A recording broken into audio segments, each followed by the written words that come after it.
Yesterday, 25th of August 2024, Bawumia met the media and to hold some industry engagement, talk about any question they wanted to ask him, he will answer that. You know, this is very political, but there's also a touch of creative art tourism, which I stand for in this type of engagement. So that is what I'm talking about. Basically, my name is Tilly Kenipa. This is Till with the Talkative. And this show is going to take a bit of a twist, but hopefully you like it and we enjoy it in that order. But before we go into the Q&A part that interests me when it comes to the creative art side, let's listen to what Bawumia said, or Bawumia's general review or outlook of the creative arts and tourism sector. My general view of the creative arts area and tourism is that it's a major growth pool for the economy, an area that we should pay attention to and invest in. So one question that was very important to me when it comes to this conversation was something NyDJ asked about the creative arts sector. The creative arts sector. You know, we have the creative arts tourism, but this one was centered on the creative arts. Let's listen to what NyDJ said. Now, my challenge is that what do we have for the creative arts industry? So many things have been said. One of the things that they often look at is tourism, year of return, beyond the return, which everybody can attest to the fact that it's been successful. Now, what are we doing with our movies? What are we doing with our music, our internet? Because today, we can change the narrative and perception about Ghana with movies. But unfortunately, our movie industry is kind of on a decline. When you talk about actors and actresses, we get to hear of them when they're on their sick beds. There's nothing for them. Any kind of pension scheme, any kind of thing for them. What do we have for the creative arts industry? You see how the question was centered on the creative arts. I really like this NyDJ question and not tourism, because you all know what this government has done for the tourism sector. Like, it's uncountable. But he centered the question on the creative arts side. Now let's listen to what Bawumia has done or probably wants to do for the creative arts sector and his answers to this particular question. If you look at what we've done so far in the area of the creative arts and so on, in the area of governance, we've set up the National Film Authority to evolve the dynamics of sustaining and culturally conscious film industry. We passed the Creative Arts Bill and set up the Creative Arts Agency to develop the creative arts industry. The LI on tourist sites was also passed, and we've completed the draft on the creative arts edition. I like where it's going, but it seems there's more focus on the tourism than the creative arts questions that he asked. Like if you want to list something, what you've done for the creative side, like the infrastructures, like the amphitheaters or the structure, the amphitheaters, like something like that says. Like, I mean, that is what we want to, like, please say something like that. In terms of infrastructure, which is, you know, usually the tourism and the creative arts tend to go hand in hand. We've completed the Kwame Nkrumah Memorial Park, the upgrading of the Kintampo Falls, the Bunsu Eco Park, the Nzulenzu Village, Salaga Slave Market, Pikworo Slave Camp, Tafi. Mr. Bawumia, we know what you've done for tourism. This question is creative arts specific. Please come home. Remember the question. He said creative side. We know what you've done for the tourism, but the creative side, please say, come home with your answers. The film support program for film producers, also by the Ghana Tourism Authority.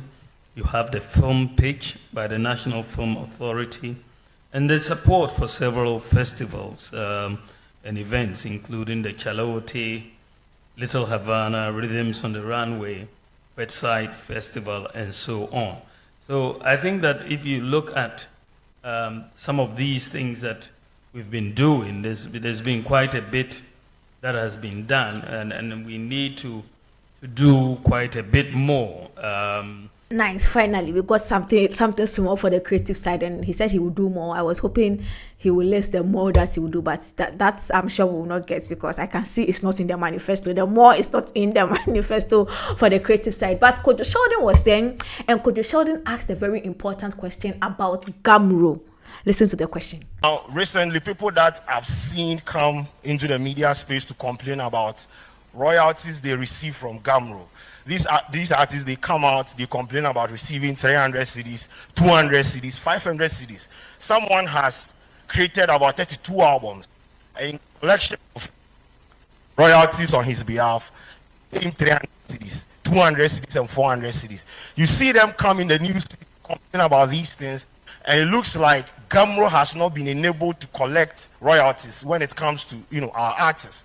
And in certain jurisdictions, artists can release one song and eat off it for the rest of their lives. We don't see that here. And I want you to let me know what you are going to do to help enable Gamro to be able to collect royalties effectively, so that our artists wouldn't retire, and us on social media will be doing GoFundMe and all. Now this time I hope Bawumia has a straightforward answer to these Gamro problems. The collection of royalties and how it was brought to my attention yesterday by someone just in a discussion, and I think that is something that we have to, because it looks like the nature, from what I hear, some of our artists have designated people either in the United States or somewhere to do the collection of the royalties and so on. We need to have a better approach and help Gamro in this area. I think that we are going to use tax incentives, including the flat tax, to incentivize private sector investments in tourism and the creative arts. We want to implement an e-visa policy for all. Excuse me, sir, please. What has flat rates got to do with Gamro's problems? Sir, please focus on the question. Gamro, please. Let's go. We want to implement an e-visa policy for all international visitors to Ghana to make visa acquisition fast, and roll out a visa-free policy for all nationals of African and Caribbean countries visiting Ghana. We'll also establish, in partnership with the private sector, a streaming and digital management platform for Ghanaian content developers in the creative arts industry. And we want to also establish a travel protocol service for the creative community to enable artists, performers, and other creatives honor international performances and shows. Say, please, we are talking about Gamro. I don't know how all of this is going to help Gamro. It looks like Bawumia has found a very tactical way of answering questions, where he doesn't answer the question you are asking directly, but he finds a way to link the question you are asking to something they've done in their or they've written in their manifesto for you. So whether you like it or not, whether it is Gamro issue, it has all got to do with e-visa, economics. Sir, please help us with it. But it doesn't look like this Gamro thing, he's going to find an answer for us. But let me speak on Gamro for a few seconds, and then I'll let the next question come inside. Now, when it comes to Gamro, I feel like there isn't much the government can do, because the power, they are operating as a private entity, and they have the power from the Attorney General to operate.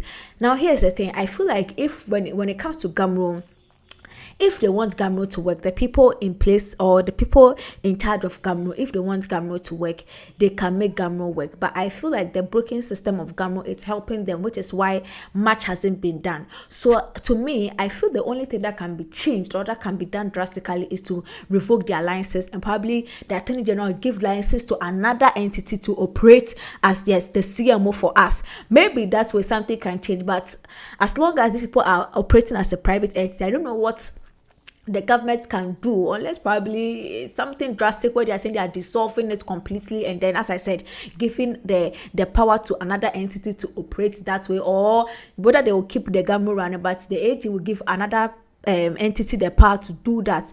But until then, I really don't know what they can do when it comes to Gamro, and it looks like we'll be circling the same thing for a while. Now, Naa Ashorkor was also at this event, and Naa Ashorkor asked a very important question about the state of the National Theatre, and I'm hoping that this time Bawumia has an answer, a solution, because we've been talking about National Theatre, its bad state, and all of it for a very long time, and I know that Bawumia is the man of the people. So Bawumia, please, in fact, first of all, let's take the question by Naa Ashorkor.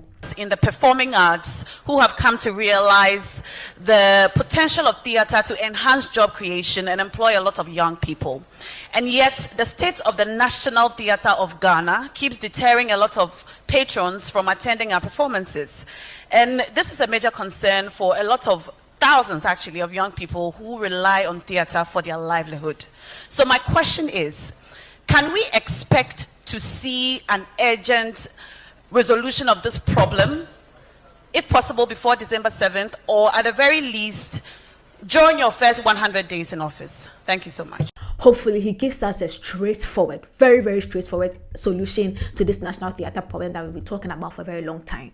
On the state of the National Theatre, but I think from that comment, there seems to be an issue of maybe renovating the National Theatre, because you're saying that it should be done before the election, which means that maybe it's not a major construction effort, but maybe a renovation. I will get some answers to that particular question. Well, he's clearly not aware what is happening at the National Theatre, so yeah, it is up onto the ministry, which is why we keep coming back to it. Our ministry has to champion. The ministry recently was in front of the commission, and there was the parliament, and then he was saying that our minister, Honorable Kukumante, was saying that there's so many factors. First of all, because the things that were used by the Chinese people to build the National Theatre as a gift for us, most of the things have deteriorated, so they can't get some on the market or even on the Chinese market. But they are trying to liaise with the embassy, the Chinese embassy. However, the Chinese embassy today have been changing their ambassadors frequently, so it sort of delayed it.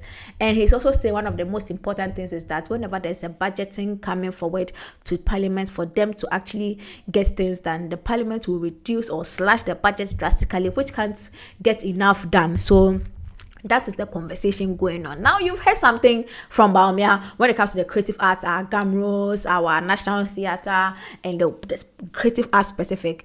Now, that's with all the answers you've heard from Bawumia, please, do you think that the creative side will have a bit of spotlight if Bawumia becomes the main driver in the seat? Because clearly, he's not on top of issues when it comes to our creative art side. He doesn't even know that. Are they on social media at all? Or do they even listen to radio or something? Because this is crazy that he has not heard anything about the National Theatre. He's not even aware what is happening at the National Theatre. So if you think Bawumia is the man for the creative art side to solve our problems for us, please go ahead and cast your vote. If not, please go ahead and make your decision. But this has been Tea with the Talkative. Do subscribe to the channel, press the bell icon, and if there's anything you have to do it now. Haslo ja.